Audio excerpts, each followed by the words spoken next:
esse slide que a gente vai trabalhar, tá? Então, bom dia mais uma vez. Então, agora a gente vai falar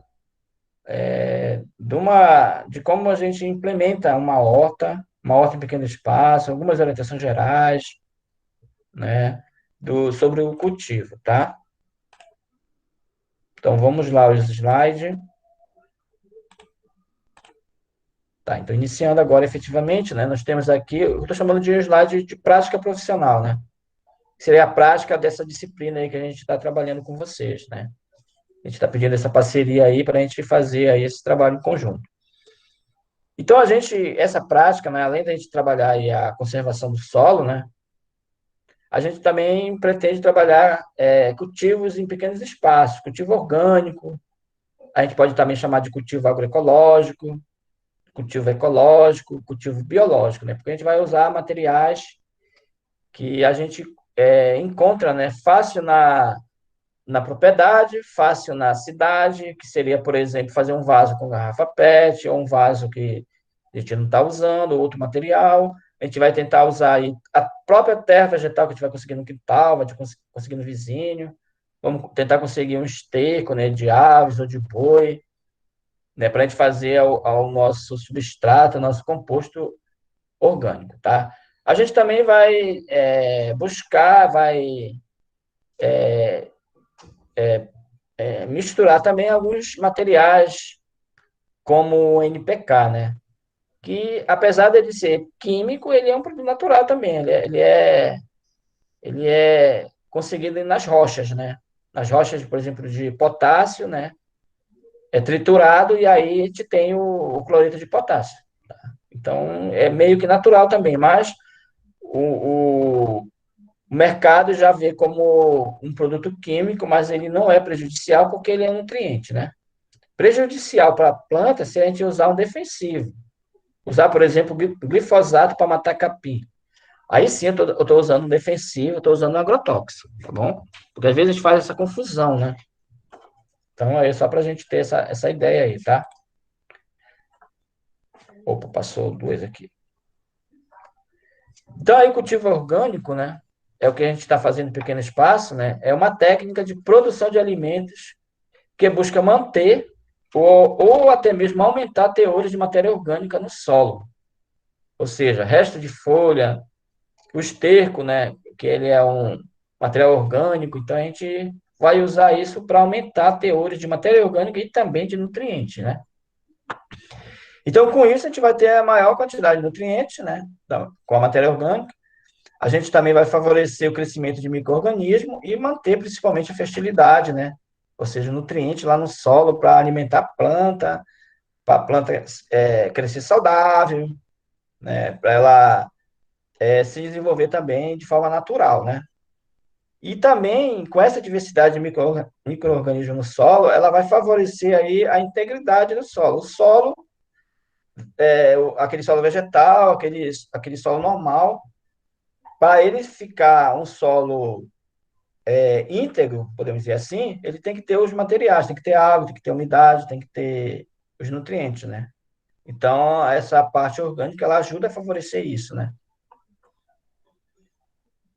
Então, é muito usado, né, esse material nas hortaliças, né, como um todo, né?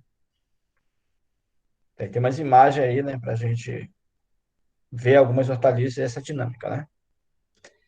Então, em relação à conservação do solo, né, seja ela em qualquer processo produtivo, né, na agricultura, na pecuária, ou até mesmo, né, nas edificações, ela para se tornar sustentável, ela tem que seguir algumas práticas, né?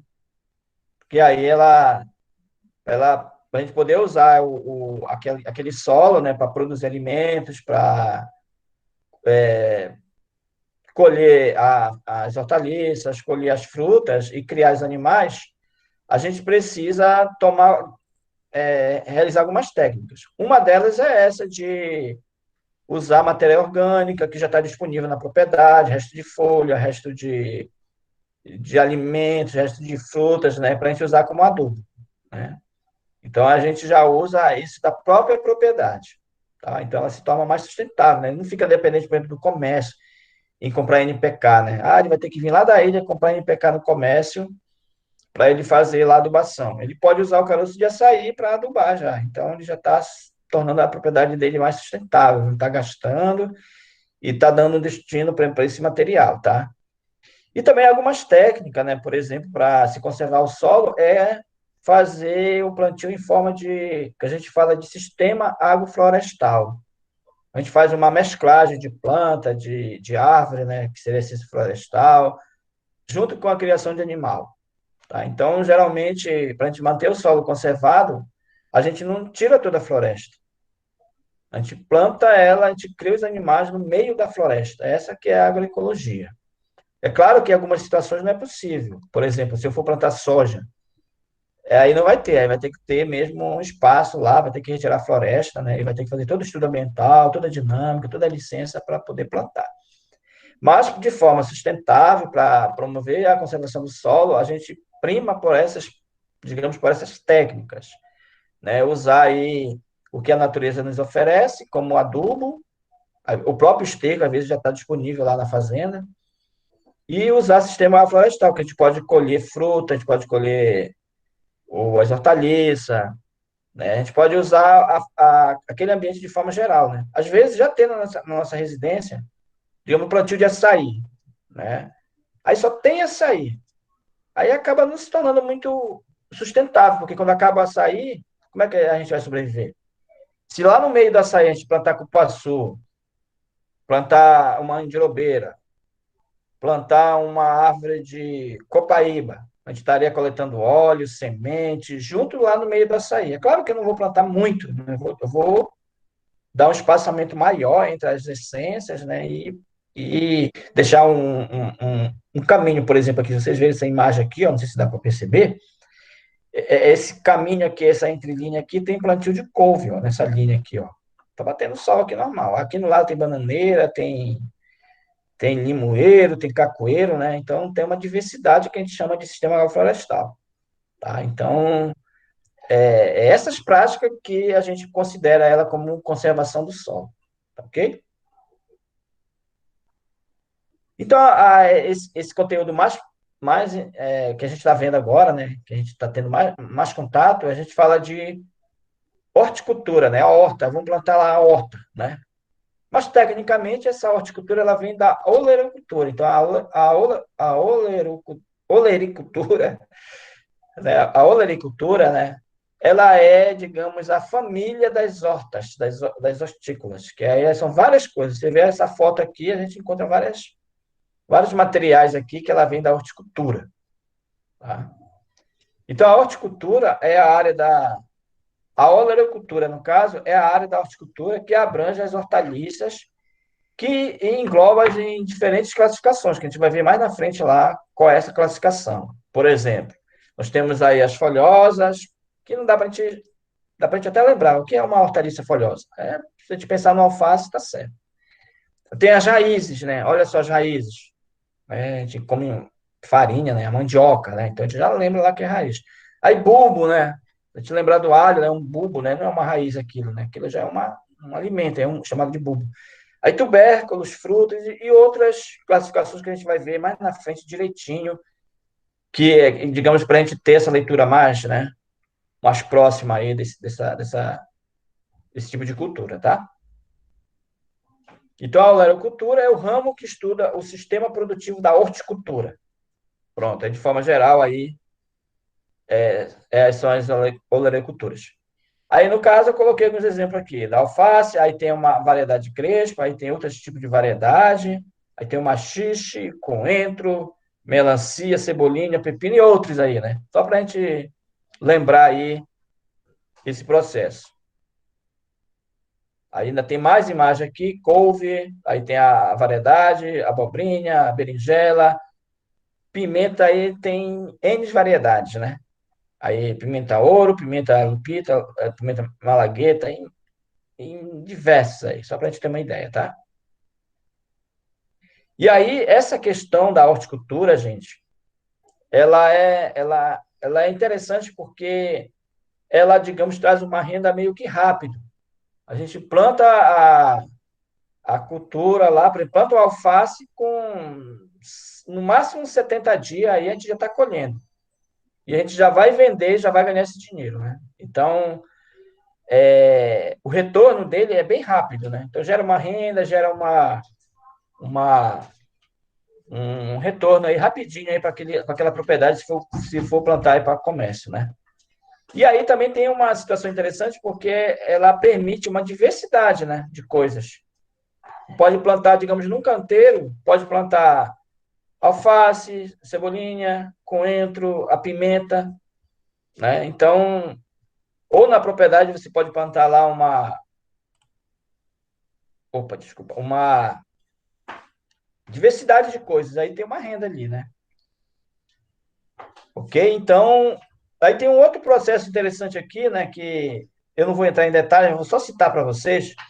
O governo ele tem alguns programas que ele já compra nesses produtos produzidos em pequena propriedade, né, produzida, digamos, pelo agricultor familiar, que seria aqueles mercados institucionais, que a gente fala de PNAE, né, que é o Programa Nacional de Alimentação Escolar, e o programa PAA, que é o Programa de Aquisição de Alimentos, né? Então, o governo já compra desses pequenos produtores, né, ele é obrigado, inclusive, a comprar dos pequenos produtores a sua produção.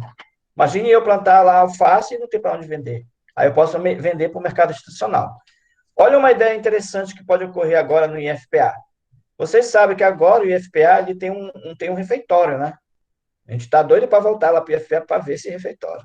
Não só o refeitório, tem já a quadra, né? Mas pensando aí nessa questão da produção, né? Então o IFPA vai ser obrigado a comprar produtos da agricultura familiar. 30% do dinheiro que vier para comida lá, para alimentação lá dos alunos, ele tem que ser advindo da agricultura familiar, desses pequenos agricultores, ou pode vir de uma horta num quintal de alguma pessoa que vai se cadastrar lá e vai estar apto a vender seu produto lá para o PA, o PNAE, no caso.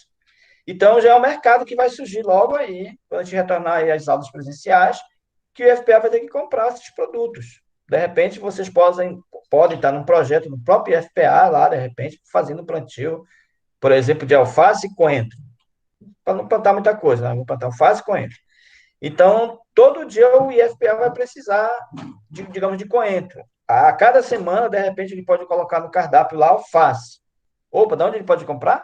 Pode comprar lá dos alunos que estão produzindo lá, isso é fácil, por exemplo, uma situação, né?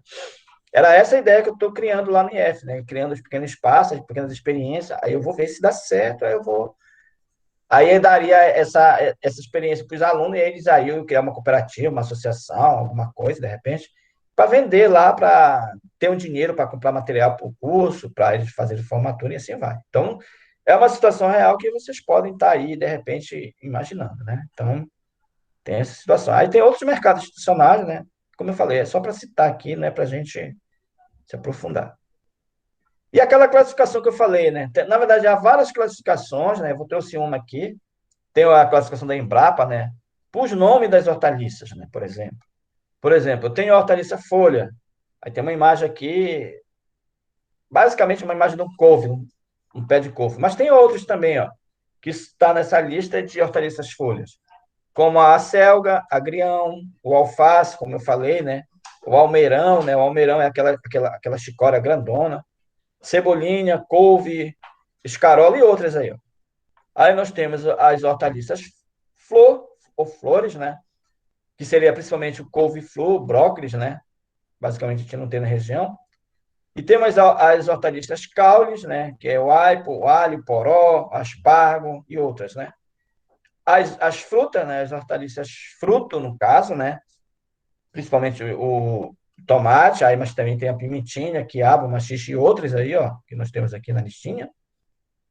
E temos as hortaliças subterrâneas, né? Que está aí, por exemplo, enterrada, que ela, digamos, ela pode até confundir, mas é aquelas que estão no subsolo. Por exemplo, como o bulbo, principalmente o alho e cebola, né? Que ela está debaixo do solo. Claro, não lá enterrada, a um baixo pouco da superfície. Aí nós temos as raízes, né? Que aí pode ser a batata, a beterraba, cará e outros. Aí o rizoma, tá? Aí nós temos aqui uma gengibre, tá? Pode ser o inhame também, a gente não confundir lá com batata, né?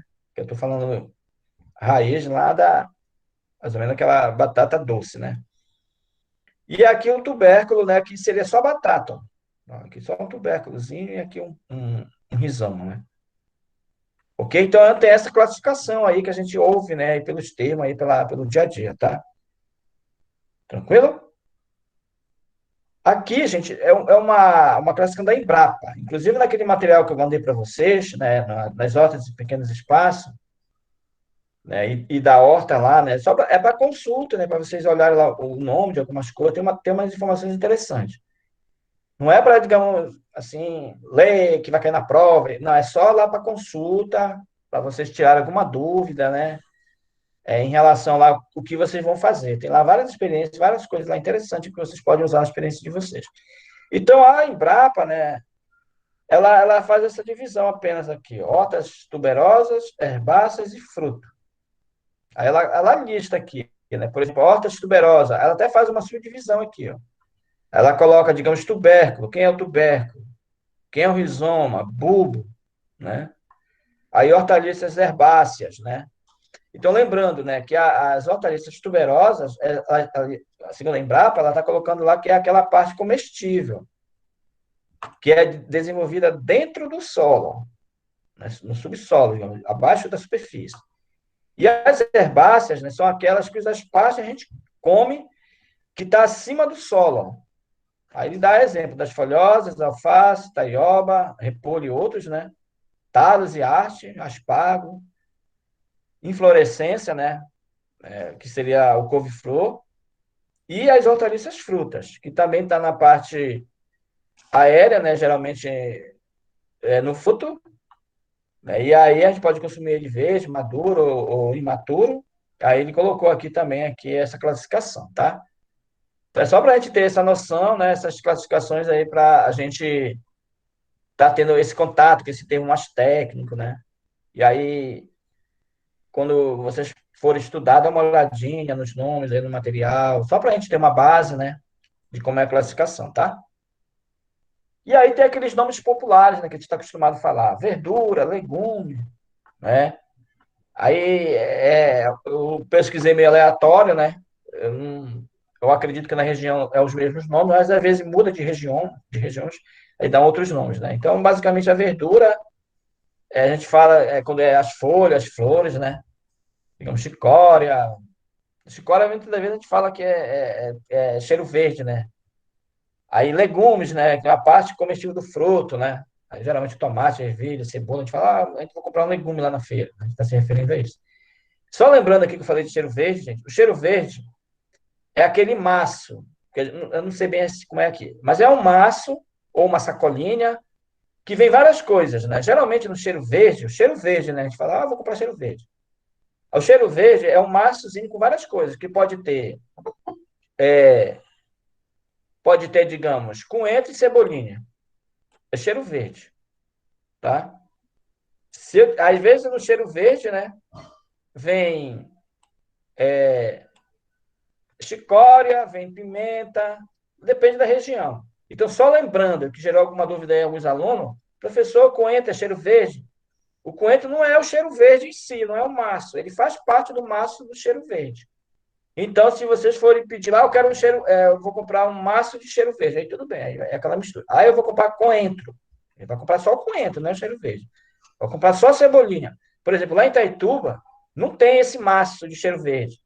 A gente compra lá separado o coentro, cebolinha, a pimenta, né? Tudo separado. Aqui não, aqui já vem junto, né? Eu quero um pacote de legumes, né? Já vem um monte de coisa. A gente foge desse termo aqui, né? Eu vou comprar legume. Aí vem junto aqui couve, por exemplo.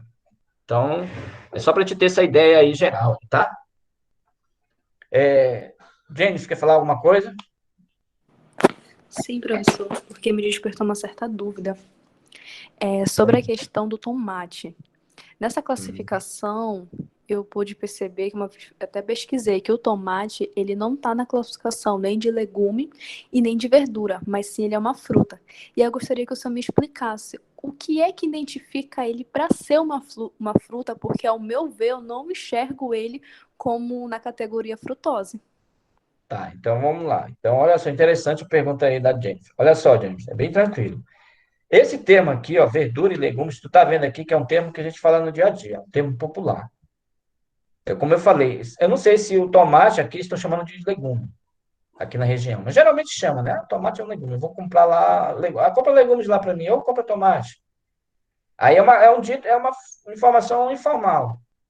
Verdura, legumes, esse termo é informal. A gente fala no dia a dia, eu vou comprar verdura. Como eu falei, de repente eu vou lá comprar um pacote de verdura, aí vem lá couve, vem lá tomate, vem lá beterraba, berinjela, né? A gente vai querer fazer uma sopa, né?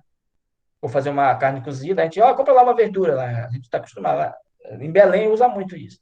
Aí a gente vai lá na feira, a gente compra aquele pacote lá, né? Aquele saco lá, agora o pessoal põe no saco, né? Antes era enrolado num jornal. Agora é um saco. Aí vem lá um monte de coisa. Aí tá chamando lá esse bolo lá de verdura. Então esse termo é popular, tá? O termo técnico, tá? Que essa classificação aqui, ó, da Embrapa, né? Então a Embrapa ela está dizendo hortaliças fruto, tá? Porque a gente confunde a fruticultura, né? Por exemplo, a laranja, ela é dada num, numa árvore que não é herbácea, né? Que ela é uma árvore dura, né? Grande, né? Mas a classificação das hortaliças, das olericulturas, da hortaliça fruto, ó, como eu coloquei aqui, ó, a Embrapa aqui, ó, hortaliça fruto. Então, na classificação da hortaliça fruto, nós temos aqui, ó, tomate, opa, desculpa. Nós temos aqui tomate, ó, nós temos aqui quiabo, ervilha, pimentão, pimentinha, são tudo frutas, mas da categoria da hortaliças que está na categoria da olericultura. Olericultura. Entendeu? Então, tecnicamente, ela é um fruto, o tomate é uma hortaliça fruto da olericultura. Ela é um legume, eu posso considerar ela um legume no dito popular. Entendeu? Conseguiu entender, Jennifer? Não, professor, não entendi. Olha, está lendo aqui hortaliças frutos. Vocês estão chegando nesse slide? Sim. Então, aqui, quais são os nomes que a Embrapa considera como hortaliça fruto? Vamos ler junto aqui. Melancia, ó, pimentão, quiabo, ervilha, que ervilha a gente considera ela também como uma leguminosa, mas tudo bem, tá aqui. Tomate, olha aqui, ó. O jiló, a berinjela e a abóbora. A Embrapa considera hortaliças fruto, ok? Aí, se eu quiser lá, o alface está onde? Ele é fruto? Não, não está aqui o alface no fruto. Ele está aqui na hortaliças consideradas herbácea. Aí que ele tem também o nome de folhosas, ó, hortaliças herbácea folhosa. Quem é hortaliça herbácea folhosa ou somente hortaliças folhosa ou hortaliça folha, que dá no mesmo, né? Quem é ela? É o alface, a taioba, o repolho, o espinafre, ele dá aqui, ó. E outras, ó. Ou seja, tudo aquilo que a gente pode comer e que ela tá dando na parte acima do solo, tá? Então, o quiabo ele é uma hortaliça fruta também, até aqui, ó, tá? Isso é um nome técnico, né? Dentro da olericultura. Aí, mas qual aí eu vou perguntar, mas a cebola, professor, ela é uma fruta? Uma hortaliça fruta? Não. Ela é uma hortaliça tuberosa. Uma hortaliça tuberosa bulbo, que aí a cebola e o alho estão nessa categoria. Entendeu? Então, essa aqui é só uma classificação, uma divisão das hortaliças, né? Dentro de uma leitura, para a gente saber onde é que ela se enquadra. Tá? Existe o ramo da fruticultura, que dá nas árvores maiores, né? A gente não come o pé a gente não come o caule da laranja, a gente não come a folha da laranja, então ela é uma fruta, é uma árvore, né? Mais duras. Quando a gente fala quando a árvore é herbácea, é porque o caule dela é bem molinho, né? A gente até come esse caule dela. Mas já é uma outra classificação fruticultura, que a gente não está falando aqui de fruticultura, tá? A gente está falando aqui de hortaliças, que é a olericultura, tá? Agora, deu para esclarecer um pouquinho? Deu, professor. Obrigada. Deixa eu só ver aqui se tem mais dúvida aqui.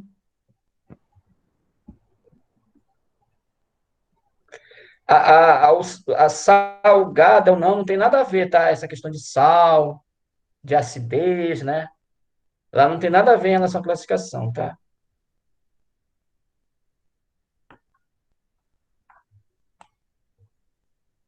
Então, o quiabo é uma fruta hortaliça, né? Como tá lá, né?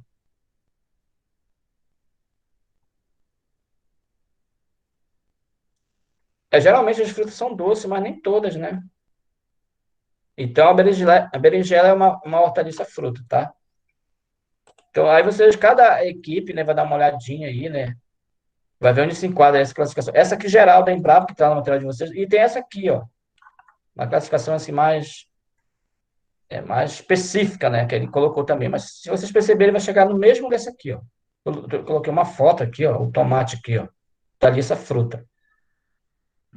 Aí no dito popular, na linguagem técnica, a gente vai dizer, eu quero uma fruta de tomate. Mas a gente sabe que ela é uma hortaliça, né? Eu quero uma berinjela. Sabe que é uma fruta, só que ela é da categoria das hortaliças, tá bom?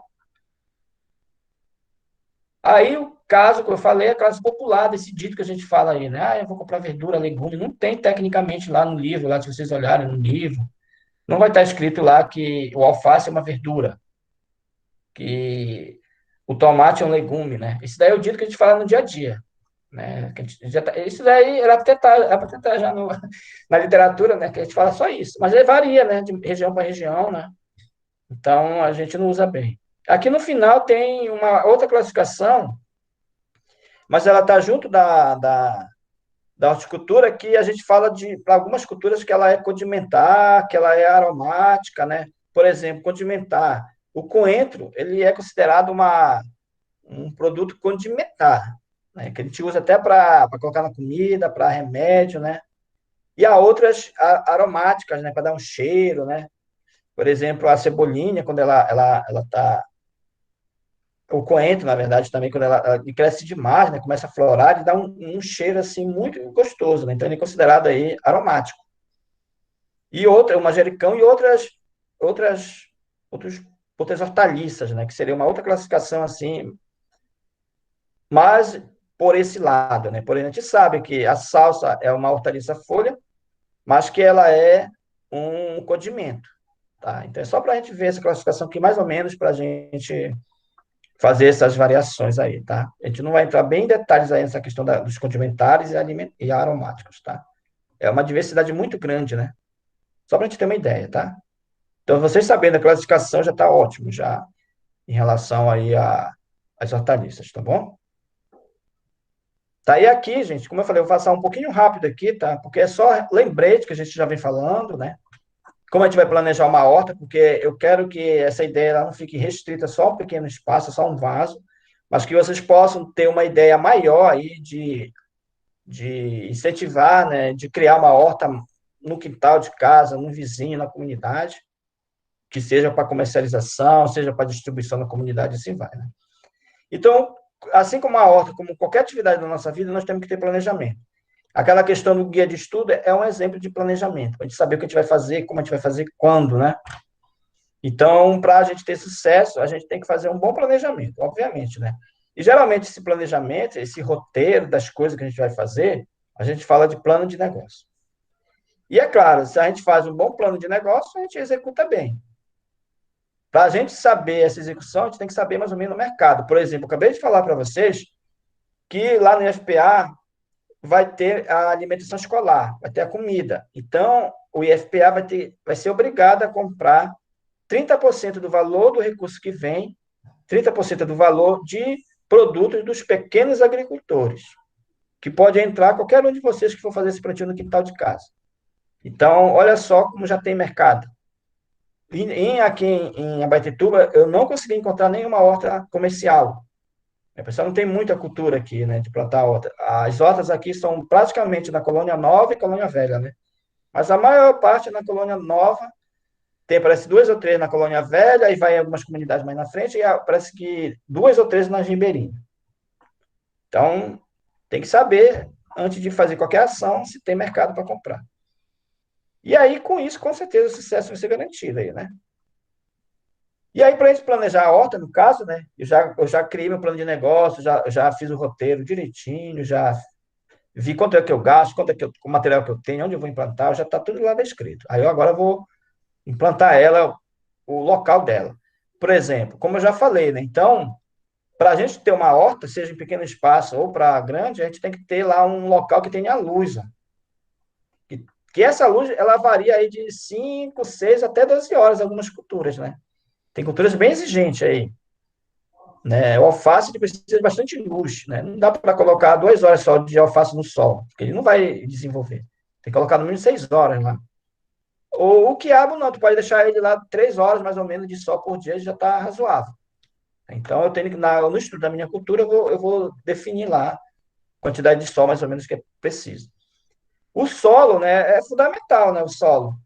O solo tem que estar fofo, tem que estar nutrido, né? Geralmente, o solo para a horta a gente faz compostagem, né? Quase todos os horticultores eles têm compostagem, que seria basicamente o esterco de aves ou de boi.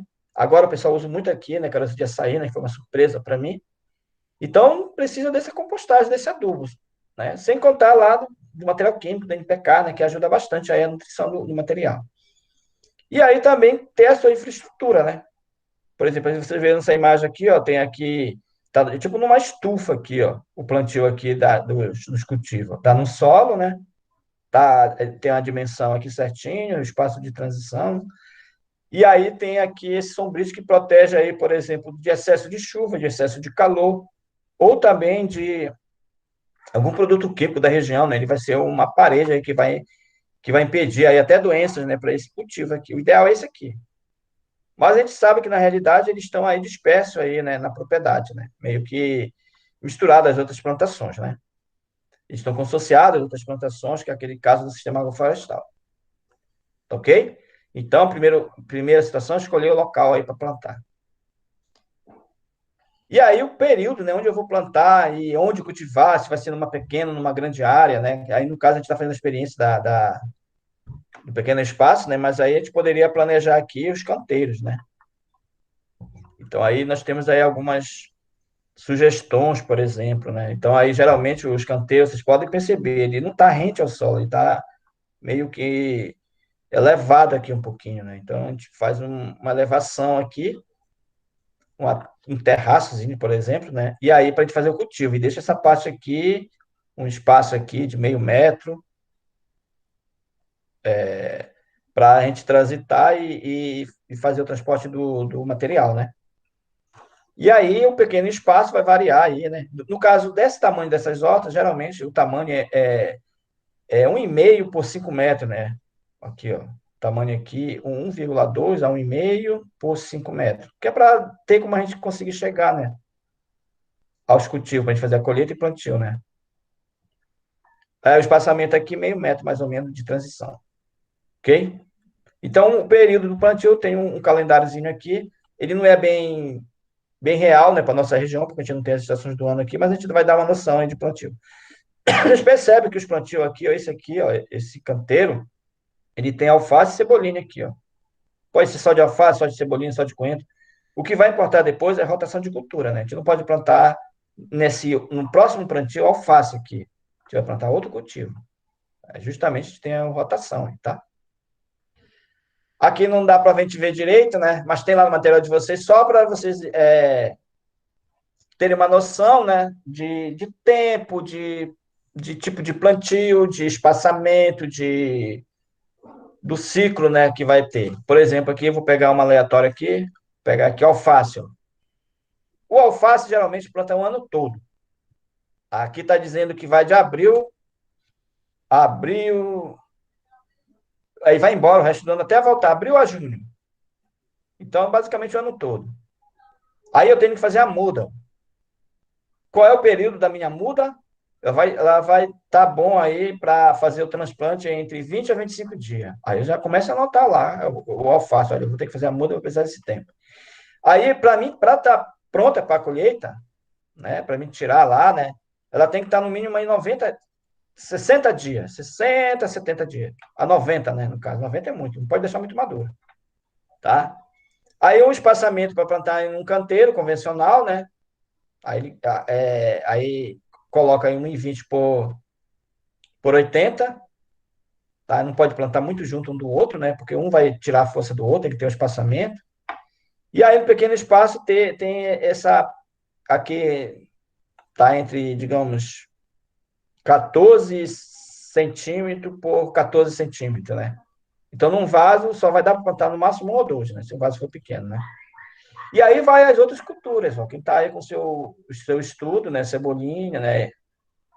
Aí ele também recomenda plantio direto, né? Cebolinha, né? Aí fazer a muda, mas pode fazer plantio direto se for, né? Se já tiver lá um caule, né? Com um bulbozinho lá da cebolinha, a gente só pode pegar e plantar aquilo também. Ele é até melhor recomendável. Tá ok? Então aí tem essa listinha para vocês se guiarem aí, para vocês saberem quando, né, cultivar e quais os períodos aí tem. É claro que vai depender muito do ambiente de vocês, do espaço, daí é muito relativo, tá? É só uma sugestão aí para vocês se guiarem. E aí os diferentes espaços, olha só como vocês podem imaginar aí N espaços, N vasos, a disposição, né? Aí vai acabar ornamentando o seu espaço, né? Não vai ser só um plantio de qualquer jeito, né? Vocês podem colocar lá de uma forma para decorar, né? Vendo lá o vaso de diferentes formas pendurado lá no chão, ou seja, isso aí é a criatividade de cada um. Aí, no caso, quando vocês forem fazer um projeto, uma ideia, vocês podem sugerir, né? Ah, trabalho num posto, né? Coloca lá, por exemplo, num espaçozinho lá, uma hortinha, né? Vai dar aquele entendimento que está ajudando o meio ambiente, está compreendendo, né? Ou pode plantar aí no solo, em jardineiras, né? Aí coloca lá organizado, arrumado, pode plantar direto no solo, né? Então, há diferentes possibilidade aí para se fazer esse cultivo orgânico, pequena escala, ou seja, no quintal, né, no quintalzinho que eu tenho lá, vou plantando lá de forma aleatória, não tem problema, né? Quanto mais misturado, né, as culturas, ela é melhor para desenvolver. Pessoal, vocês estão me acompanhando, estão entendendo? Qualquer coisa vocês cortam aí, tá? A gente explica, a gente volta, né? Para esclarecer melhor, para ficar tudo certinho, tá? Aqui alguns desenhos mais ousados, né? Com umas experiências, né? De hortas sintrópica, horta biológica, horta mandala, horta, etc. Né? Então, tudo é a criatividade do desenho. No caso aqui, tem uma experiência, né, que roda aí no Nordeste, que eles plantam a horta deles em forma de mandala. O que é isso? É um desenho, pode ser sintrópico também, é outro desenho, né? Eu trouxe aqui esses, né? Só para a gente ter uma ideia, vocês podem pesquisar lá, diferentes desenhos, né? O sintrópico agora é um modismo, né? Porque aí ele já reúne várias coisas, ele faz um material a casa, por exemplo, tudo de madeira, tudo com material da região. E sim, é tudo sustentável. Então, nesse caso aqui, o desenho da mandala, vocês percebem que tem uma caixa d'água aqui no meio. Ó. Aí aqui, por exemplo, nesse centro aqui, nesse primeiro aqui, ele está construindo aqui, né? Aí ele vai fazer, digamos, um galinheiro aqui. Aí esse galinheiro vai criar galinha, vai gerar esterco. Esse esterco próprio gerado da galinha aqui vai usar aqui nas hortaliças que estão ao redor. Forma de círculo aqui, por exemplo. Cada círculo desse, ele pega, planta nesse primeiro círculo, ele está ajeitando, né? Ele vai plantar coentro. Aí, nesse segundo, ele vai plantar alface, porque a água está pertinho para irrigar, o esterco está sendo gerado aqui, né? O material orgânico. Às vezes, ele coloca aqui uma pequena criação por exemplo, até de boi, né? Só que o espaço já tem que ser maior. E aí ele vai diferenciando os cultivos. Ele vai aumentando aí a mandala dele, né? Ele vai adentrando, tem espaço para crescer ainda. Ó. Aí ele vai colhendo aqui, vai tendo água fácil. Aí tem digamos, o esterco, ou às vezes ele usa esse pedaço aqui só para ele colocar o material para guardar, né? Para ele usar na hora. Então é um modelo aí chamado de mandala. tá?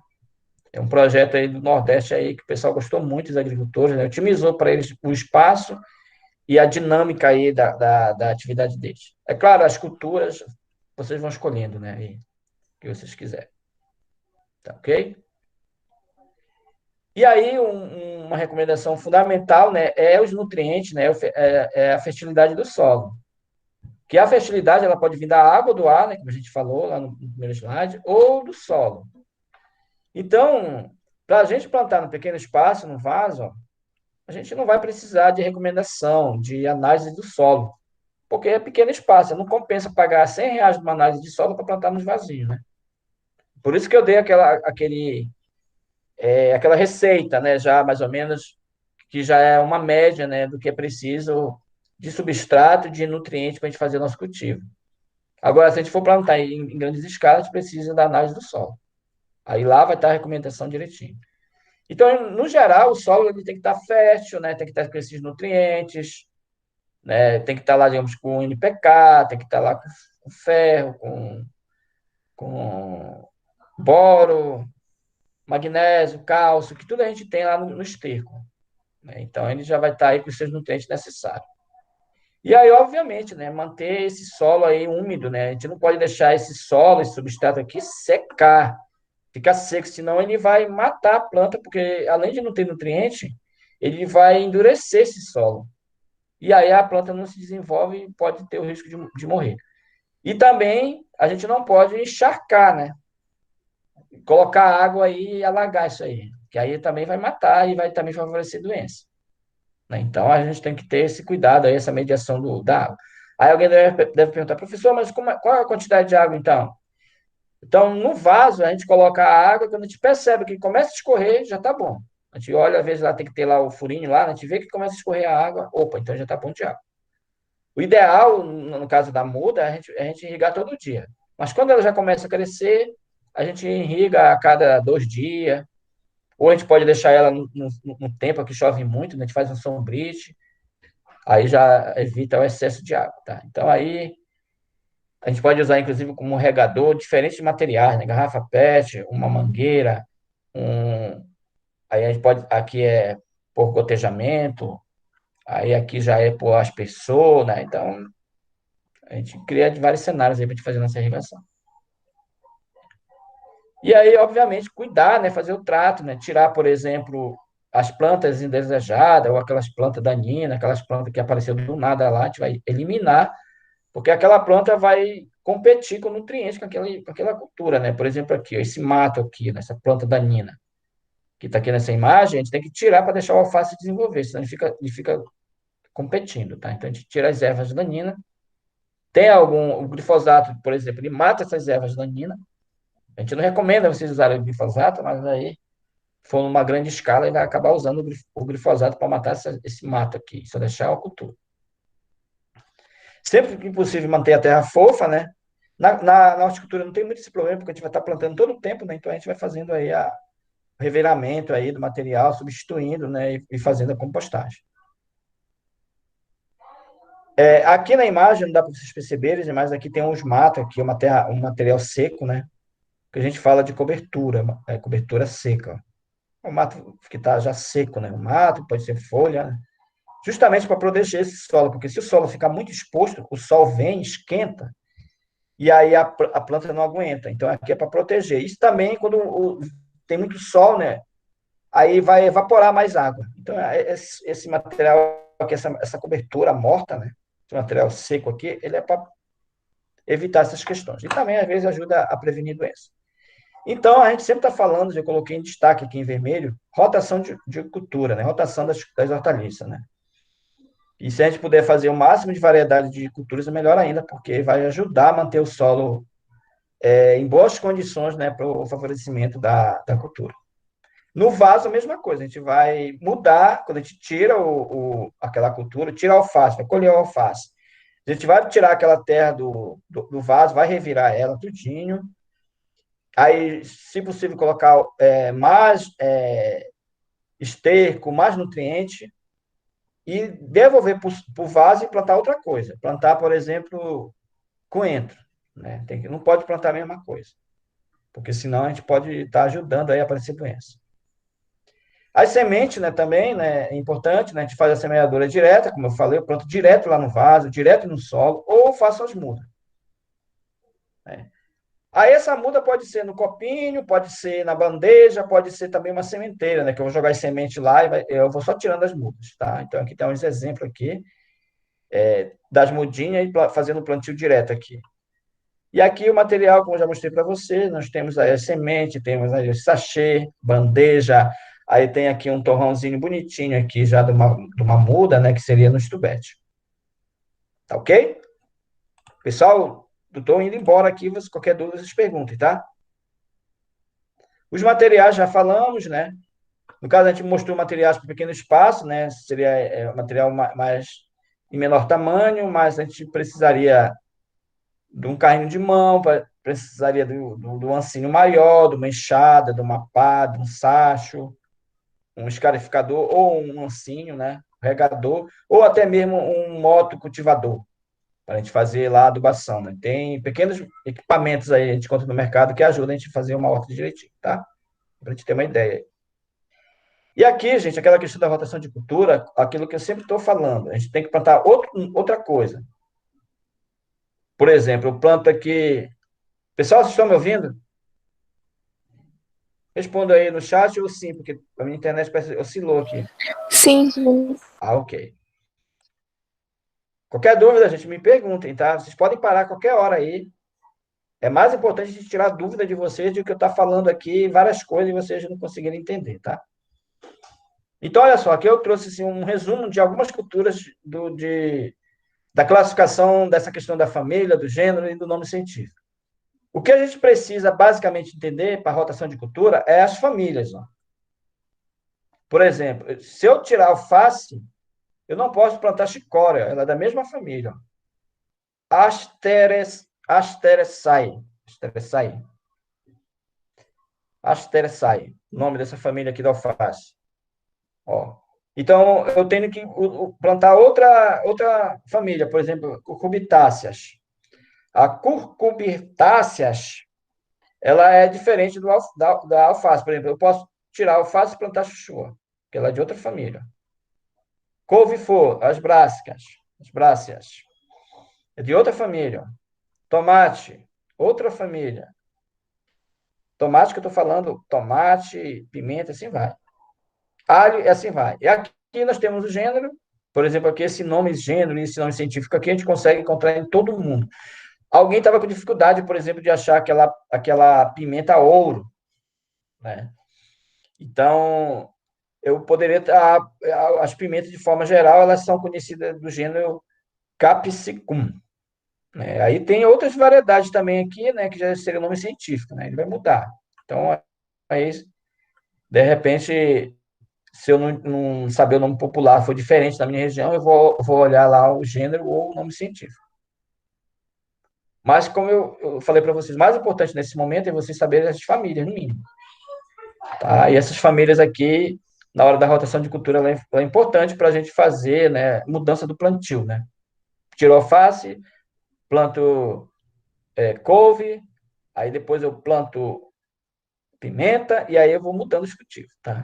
Porque se eu continuar na mesma cultura, a chance de dar doença é muito alta. Então, eu tenho que fazer a rotação, tá? Então, outra questão interessante que a gente precisa estudar, que a gente precisa entender um pouquinho, mas a gente vai descobrindo isso no dia a dia, né? Vai aparecendo lá uma coisa diferente, um inseto, ou a folha vai murchando, né? Vai dando doença, e aí então eu vou entendendo isso. A gente recomenda que, por exemplo, quem estudou a sua cultura vai lá em profundidade, ver quais são as pragas, as doenças que elas podem aparecer. Porque aí, quando aparecer alguma coisa, você já sabe, poxa, olha, apareceu cochonilha aqui. Porque ela já era favorável, né, a dar cochonilha. Já nos estudos, sempre, digamos, alface já aparece cochonilha. Já aparece uma paquinha, já aparece um inseto, né? Então, é importante também a gente acompanhar, né? Por isso que aquela fichinha lá tem lá essa questão da praga, porque aí eu vou acompanhar e vou ver se realmente está acontecendo alguma coisa, né? Senão eu vou perder todo o meu cultivo. Então, as pragas, geralmente, a gente chama de os insetos que dá lá, né?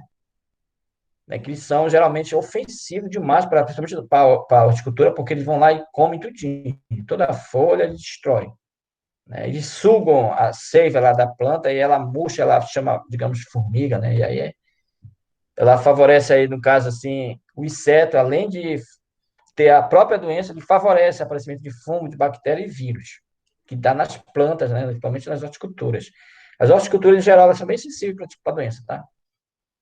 Então, essas doenças, elas são favorecidas, por exemplo, pelo clima e pelo solo. O clima, exemplo, se estiver muito quente, aí pode ser que pela própria quentura, aí eu não controlei a temperatura da planta, aí favorecer a doença. Ou o solo estava muito compactado, ele estava muito encharcado, né? E aí são coisas que favorecem o aparecimento de doença. Pode ser de forma natural ou desatenção da pessoa que está lá cuidando, né, daquela cultura. Então, também a falta de rotação de cultura favorece. A gente recomenda a cobertura morta, né? Alguns autores falam de mulch, né? Só para a gente ver aqui. Na hora do plantio, né, a gente cobre, às vezes, quem vai plantar alface lá no canteiro, ele planta o alface, ele coloca umas palha por cima, deixa lá 2, 3 dias, depois ele tira, né? Aquela palha que é para a planta desenvolver, justamente para evitar aí excesso de água ou risco de aparecer alguma doença. E também durante o plantio a gente faz a cobertura lá ao redor, né, da planta, né? Faz um círculo lá, né? Ao redor da planta a gente coloca lá o mato, ou alguns usam cobertura verde, né? Para justamente proteger lá aquele solo para não favorecer doença.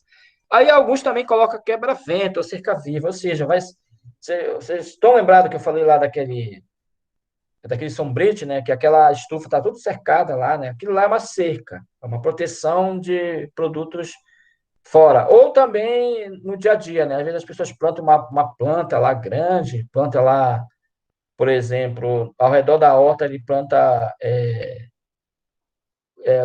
pé de acerola, aquela vegetação lá vai impedir lá, né, que, digamos, a doença avance ou algum produto chegue até a horta. Né? Urucum, o pessoal usa urucum, né, ao redor da horta para dar essa proteção, né? A gente fala de cerca verde. Então, aí, a gente recomenda, né, para combater aí, claro, as pragas e doenças, a gente, como profissionais do meio ambiente, né, a gente está sempre recomendando produtos naturais, né, produtos feitos à base de produtos que às vezes a gente encontra na propriedade, que a gente faz lá uma calda, né, a gente faz um material e combate as doenças, né. A gente pode encontrar um NIM, né, um defensivo muito forte aí contra insetos, pode fazer calda de sabão, fazer calda sufocáutica, calda bordaleza e outros, para combater essas doenças, né, que são recorrentes nas zonas. É esse material que a gente vai dar para vocês no segundo módulo, para vocês produzirem, tá? Como forma de seminário. Tá? Vou fazer lá calda bordaleza. Como é que a gente faz, né? Então, a gente vai fazer através de seminário. Aqui são algumas imagens, né? Algumas pragas aí, né? Pulgões, cochonilha, né? Que a gente vai falar um pouquinho mais na frente. Tá, então aqui as pragas geralmente que dá nas culturas são pulgão, largata, besouro, mosca, cochonilha, formiga, lesma, broca, ácaro, percevejo e outros também que surgem, né? Depende da região, né? Então aqui nós temos imagens de várias pragas, né? Por exemplo, esse branquinho aqui é a cochonilha. Aqui está em forma ampliada, né? Se a gente olhar lá aquela uma coisa branquinha, um pó branquinho, é a cochonilha, né? Se a gente ampliar, a gente vê que é um inseto. Aí nós temos aqui a formiga tradicional cortadeira, que come tudo, né? E largata, né? E outros, né? Outras pragas aí que a gente pode encontrar aí nas horticulturas. E aqui, de forma mais específica, dizendo qual é o material, no caso aqui, percevejo, que pode ser uma paquinha, né? Aí nós temos aqui pulgão, que é o destruidor das hortas, né? Então, aqui tem algumas orientações dizendo como é, né? Cada um, né? Ele vem de uma larva, né? Uma mosca vai lá, deposita lá uma larva e vai surgir aqui as pragas, né? Aí, no caso aqui, largata, que é muito recorrente, em couve, né? Mas também outras, está dando a característica. Aí aqui outras características também. Aqui a paquinha e besouro, né? Dá muito, né? Mas é mais, por exemplo, em feijão, e milho, né? As culturas maiores, né? Formiga tem de vários tipos, a cortadeira é a pior delas. Aí aqui a cochonilha novamente, olha aqui, ela é tipo um pozinho, aqui ela está em forma ampliada. É o que mais dá nas culturas, né? Se não tiver controle da água, do sol, ela realmente é um prejuízo. Tem muitos remédios naturais e muito remédio também sintético aí que a gente pode encontrar para combater essas doenças. Mas geralmente, quando dá essas doenças nas culturas, quando está avançado, a recomendação é tirar e jogar fora, queimar, jogar para longe, né? Para não contaminar as outras culturas. E aí os fungos, né, bactérias e vírus são as doenças, né? Já não é mais um inseto, né? Aí tem algumas imagens aqui, né, mais ou menos que vai dizer lá fungos, né? Aí tem a classificação aqui das causas que cada um acomete a planta, né? Mas geralmente não é isolado, né? Quando dá doenças, dá várias. Aparece fungo, bactéria, vírus, os nematóides, ele é um conjunto, né? Mas de forma mais específica, né, eu trouxe aqui, né, vem para o fungo, né, ele geralmente provoca o aparecimento de pintas, né, e pequenas manchas nas folhas, né, ou na haste ou no fruto. Aí, justamente, às vezes, por falta de nutrientes, aí ele acaba ficando suscetível. Aqui tem uma imagem, uns buraquinhos, aí já esse buraquinho foi feito pelo inseto, e aí essas manchas, né, provocadas pelo fungo.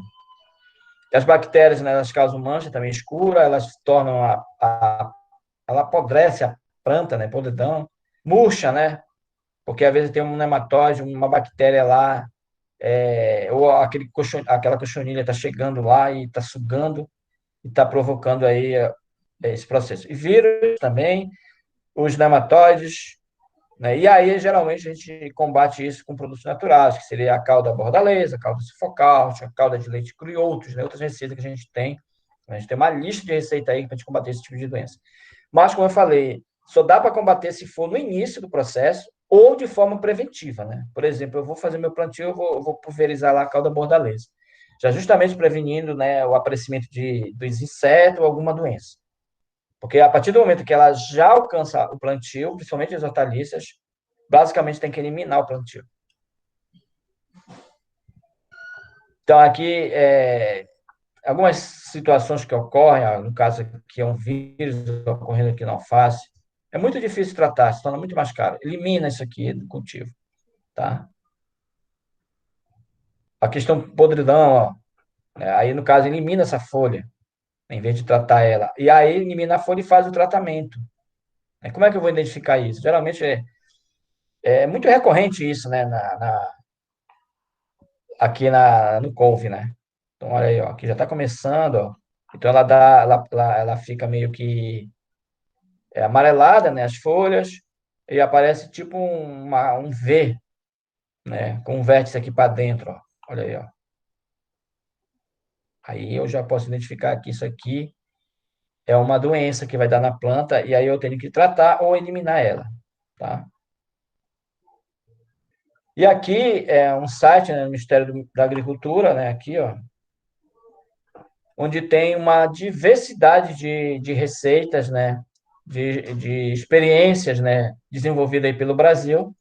É um compêndio de informações para se fazer tratamento de conservacionista, no caso, né.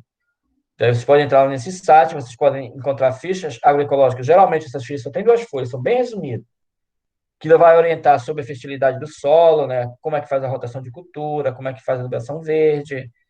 Tem N situações lá com experiência bem simples, né? Eu vou trazer para vocês no outro momento o site direitinho, né?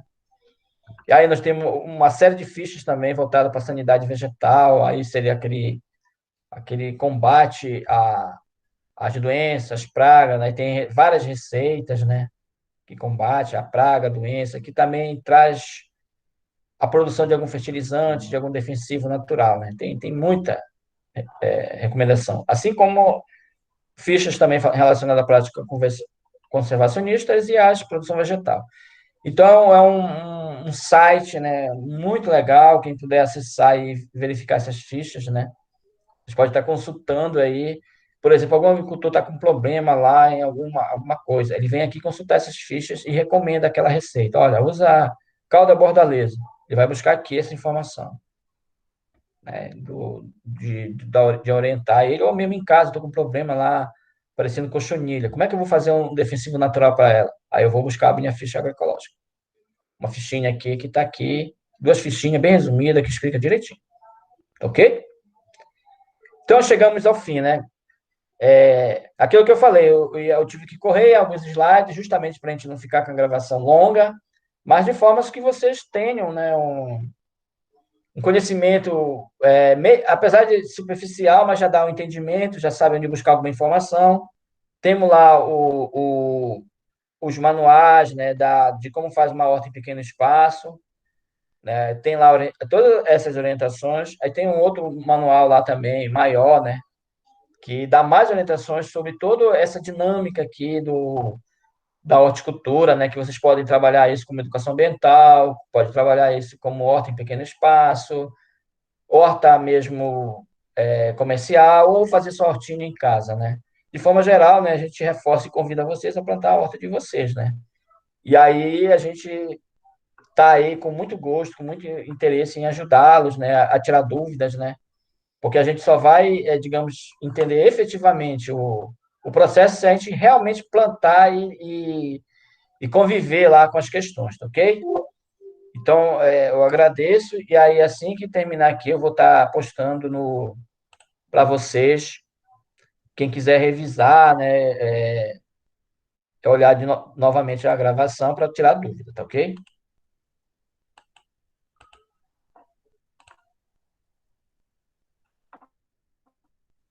Vou começar aqui a gravação, tá?